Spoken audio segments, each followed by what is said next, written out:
So hello po mga bro. So meron po tayo ngayong gagawin sa rice cooker. So ang problema po nito ay nagkukok na agad siya kahit hindi pa siya inoon. So saksak natin. So ayan po siya. Oh. Hindi pa siya inoon yung ano po niya, yung switch niya, pero nakakook na agad yung rice cooker.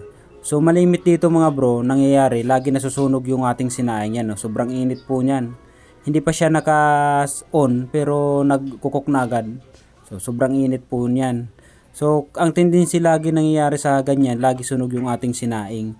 Kaya yung sa mga merong ganitong rice cooker, ganitong issue, so madali lang po. Pag pinanood nyo po tong video na to, ay hindi nyo na kailangan dalhin sa paggawaan yung rice cooker nyo. Napakasimple lang problema. So, gawa natin solusyon po to mga bro. Pwede nyo man po nyo to gawin, pwede po hindi. Para hindi nyo nadalhin yung mga ganitong problema sa paggawaan kasi napakasimpleng sira lang naman po itong rice cooker. So ngayon ang gagawin natin, bubuksan natin itong rice cooker at ating re-repairin po.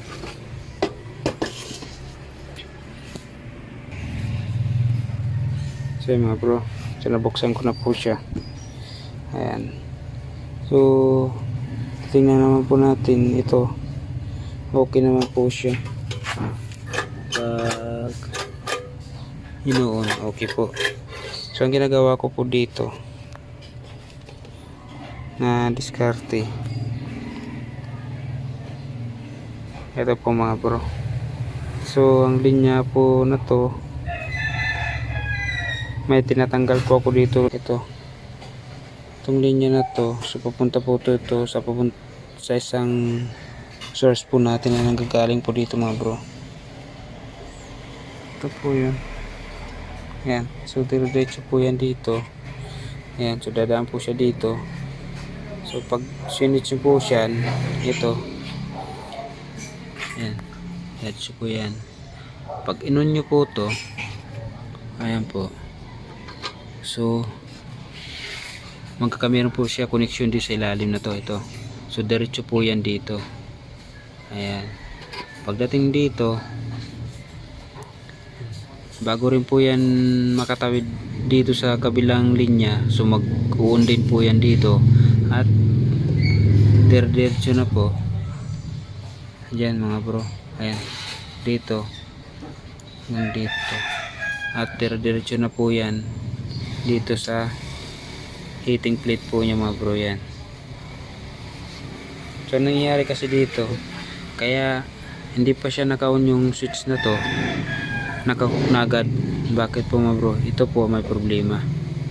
So ito, so ang ginagawa ko po, hindi ko na po siya ito in-adjust. Pwede naman po siya i-adjust, kaso nga lang hindi rin natagal, nabalik din. So ang ginagawa ko, nagtatanggal ako ng isang linya po dyan. Ayan, so ang tatanggalin po natin na linya mga bro, ito po. So ang tatanggalin po natin na linya, itong kulay black, itong kulay red po mga bro. So tanggalin po natin yan. So tanggalin ko po.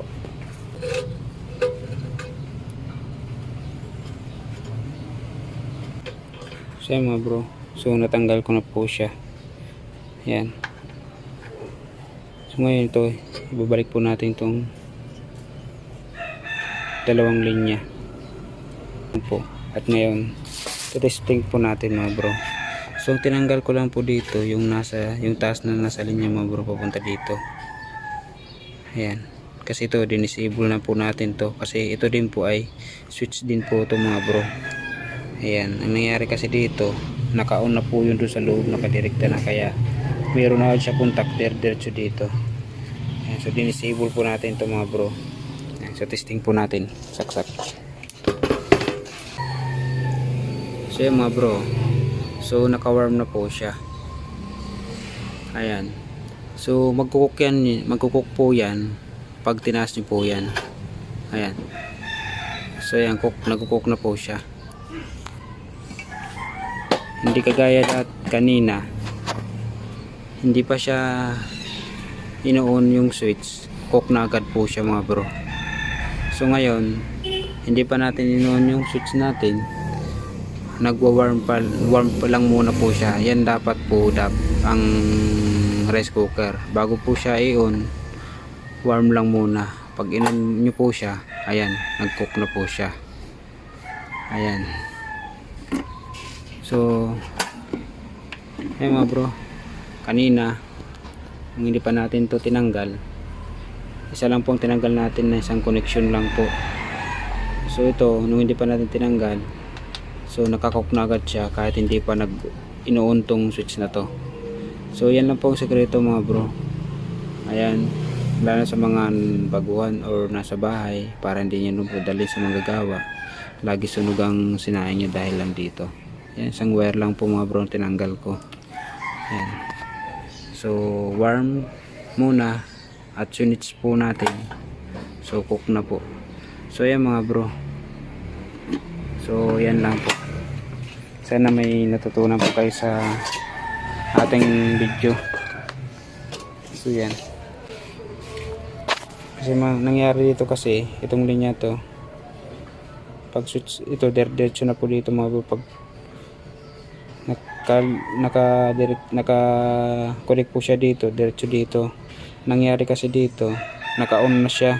So ngayon, hindi mo pa tinataas tong switch na to, diretso na yung kuryente dito, kaya naka-cook na po siya agad.